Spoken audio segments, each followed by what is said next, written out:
Hello दोस्तों, स्वागत है आप सभी का हमारे इस यूट्यूब चैनल में। और इस वीडियो के माध्यम से हम प्रेजेंट परफेक्ट टेंस के बारे में देखने वाले हैं। प्रेजेंट परफेक्ट टेंस के बारे में देखेंगे, उसके रूल्स देखेंगे और उसके साथ साथ ही कुछ उसके एग्जांपल्स को भी देखने वाले हैं।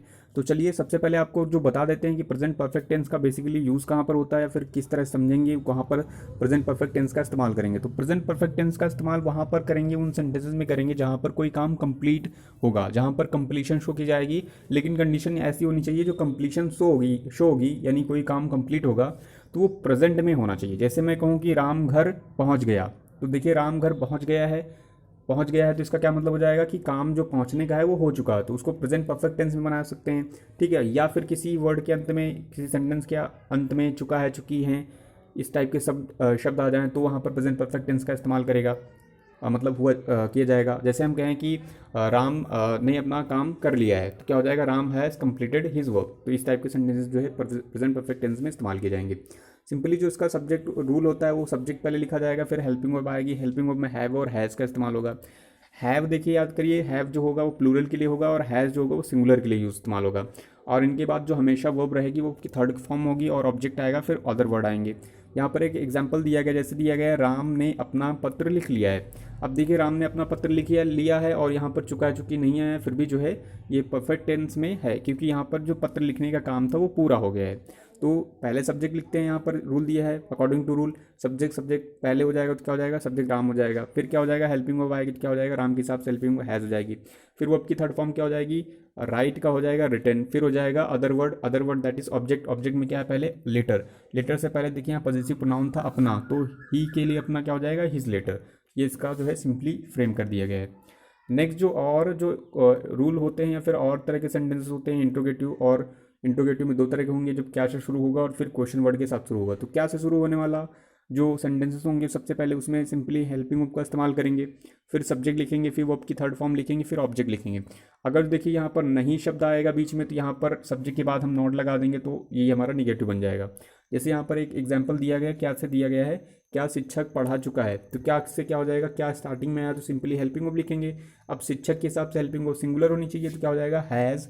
फिर सब्जेक्ट लिखा जाएगा, सब्जेक्ट हमारा शिक्षक था तो हैज़ द टीचर। फिर जो है हेल्पिंग वर्ब की थर्ड फॉर्म, यानी क्या हो जाएगा, हैज़, सॉरी हेल्पिंग वर्ब नहीं, मेन वर्ब की थर्ड फॉर्म हो जाएगी, तो क्या हो जाएगा, हैज़ द टीचर टॉट। और सिंपली क्वेश्चन मार्क। अगर जिसको इंटरोगेटिव या इंटरोगेटिव तो है ही ये, अगर यहाँ पर नहीं होता पढ़ा क्या शिक्षक नहीं पढ़ा चुका है, तो यहाँ पर जो है सिंपली सब्जेक्ट के बाद यहाँ पर नॉट लगा देते, यानी has the teacher not taught. तो यहाँ पर हो जाता हमारा इसका नॉट वाला इंटरोगेटिव में नेगेशन।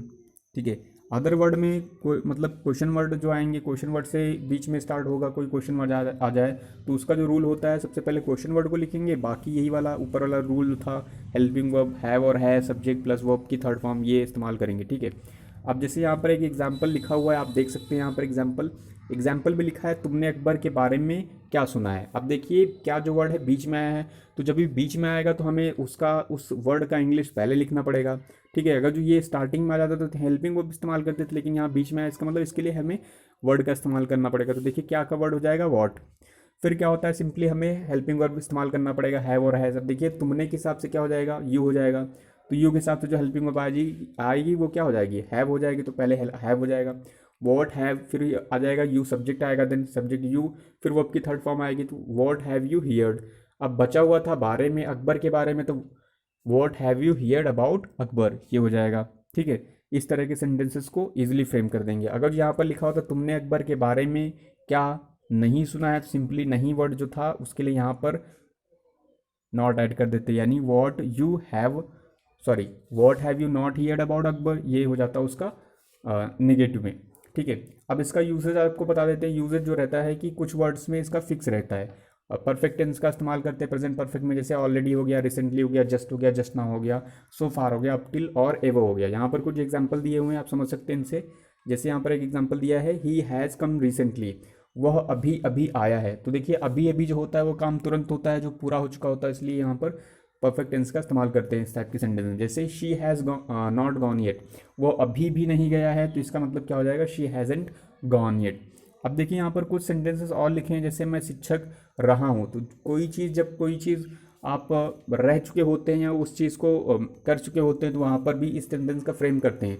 इसमें फ्रेम करते वक्त ये चीज़ इंपॉर्टेंट होती है, इसमें मेन वर्ब नहीं होती। तो मेन वर्ब नहीं होती तो यहाँ पर बीन वर्ड का इस्तेमाल किया जाता है। मेन वर्ब जब एब्सेंट होती है तो बीन वर्ड का, ठीक है, been as a third form के तौर पर इस्तेमाल की जाती है। जैसे यहाँ पर मैं शिक्षक रहा हूँ, देखिए यहाँ पर रहा हूँ इसका मतलब लिव वाला रहा हूँ नहीं है, बल्कि वो दूसरे सेंस में रहा हूँ इस्तेमाल किया जा रहा है। इसका मतलब क्या हो जाएगा, आय हो जाएगा, उसके बाद हेल्पिंग हो जाएगी हैव, और हैव के साथ थर्ड फॉर्म फिक्स थी लेकिन थर्ड फॉर्म नहीं है, तो यहाँ पर बी का हम बीन थर्ड फॉर्म इस्तेमाल करेंगे। तो क्या हो जाएगा, I have been a teacher, इसका मतलब मैं शिक्षक रहा हूँ, ठीक है, रिसेंटली में, या कह सकते हैं एक तरह से मैंने जो इसका शिक्षक रहने का एक्सपीरियंस गेन किया है।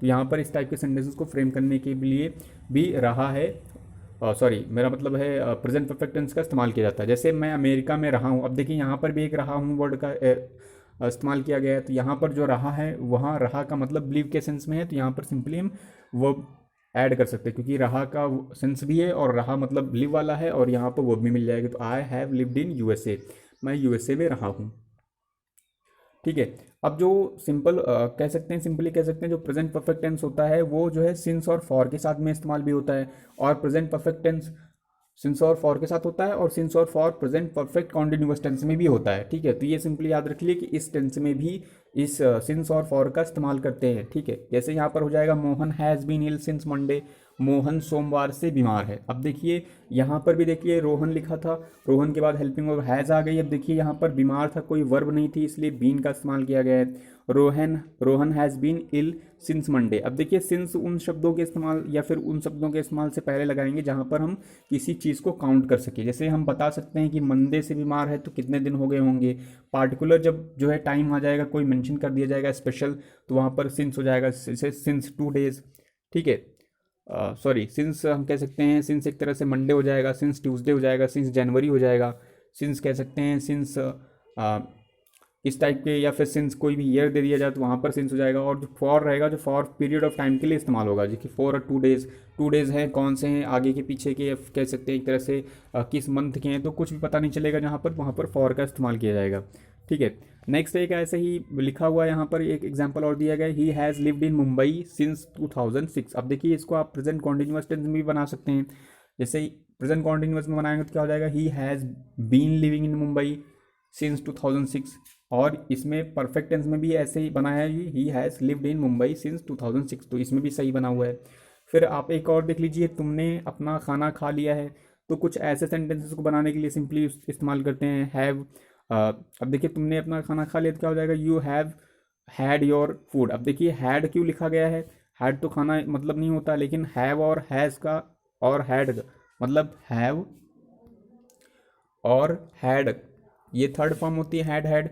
तो इनका इस्तेमाल हमने पहले बताया, आप चाहते हैं इनका यूजेस देखना तो वहाँ पर प्लेलिस्ट में जाके देख सकते हैं। यहाँ पर हैड का जो है सेंस आया है टेक और एक्सपीरियंस और इन्जॉय के सेंस में होता है, तो यहाँ पर टेक के सेंस में आया हुआ है, you have had your food. इसका मतलब हैव के बाद थर्ड फॉर्म थी, और हैव को as a had third form भी इस्तेमाल करते हैं टेक और एक्सपीरियंस और इन्जॉय के सेंस में, ठीक है। तो ये बिल्कुल सही लिखा है।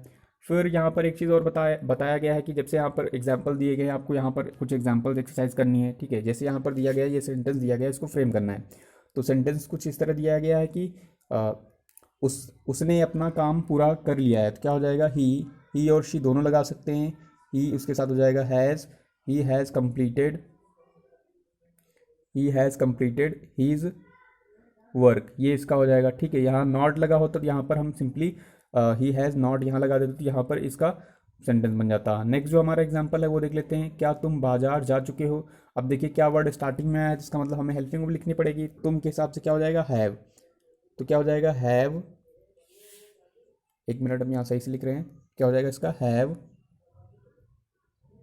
Have you.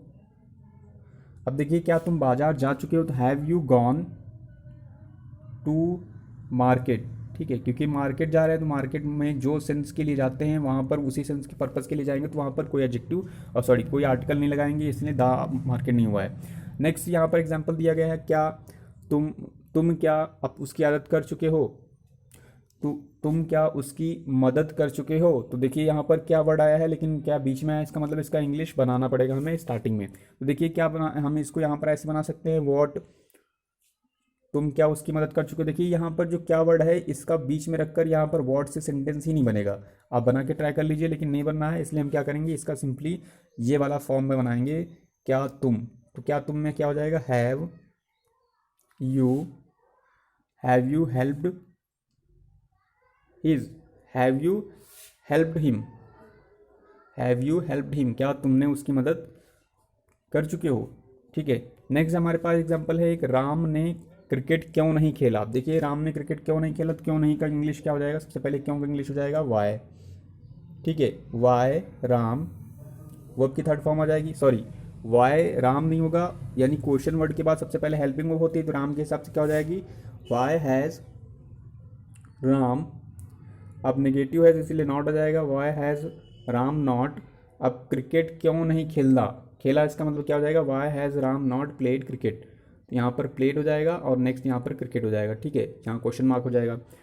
कुछ और जो है यहाँ पर एक रूल बताया गया है, जैसे कुछ रूल्स होते हैं दिस से इस्तेमाल होते हैं। ठीक है, दिस इज से, तो दिस इज से याद रखिएगा, दिस इज से जब भी फ्रेम किए जाते हैं कुछ ऐसी चीज़ें जो जीवन में आप कह सकते हैं कि बहुत ही पहली बार करते हैं या फिर बहुत ज़्यादा इंपॉर्टेंस होता है उनका, तो उसको फ्रेम करने के लिए प्रेजेंट परफेक्ट टेंस का इस्तेमाल करते हैं। जैसे ये बहुत ही डेली यूजेस में होते हैं, जैसे हो जाएगा this is the first time, जैसे आप कहेंगे या तो किताब मैंने अपने जीवन में पहली बार पढ़ी है, तो क्या हो जाएगा, this is the first time that this book I have read in my life. तो इस टाइप के सेंटेंसेस बनाने के लिए जो है प्रेजेंट परफेक्ट टेंस का इस्तेमाल किया था। यहाँ पर एक लिखा भी है, this is the first time that I have seen हर, या फिर कह सकते हैं ये तो मैंने पहली बार देखा इसको, या फिर इस टाइप की मूवी को मैंने ज़िंदगी में पहली बार देखा। तो इस टाइप के सेंटेंस को बनाने के लिए भी क्या कर सकते हैं, दिस इज़ लिखते हैं, दिस इज़ बनाएंगे और यहाँ फर्स्ट टाइम लिखेंगे, उसके बाद प्रेजेंट परफेक्ट टेंस का यहाँ से दैट लगाकर प्रेजेंट परफेक्ट टेंस का इस्तेमाल कर देते हैं आगे के टेंस में।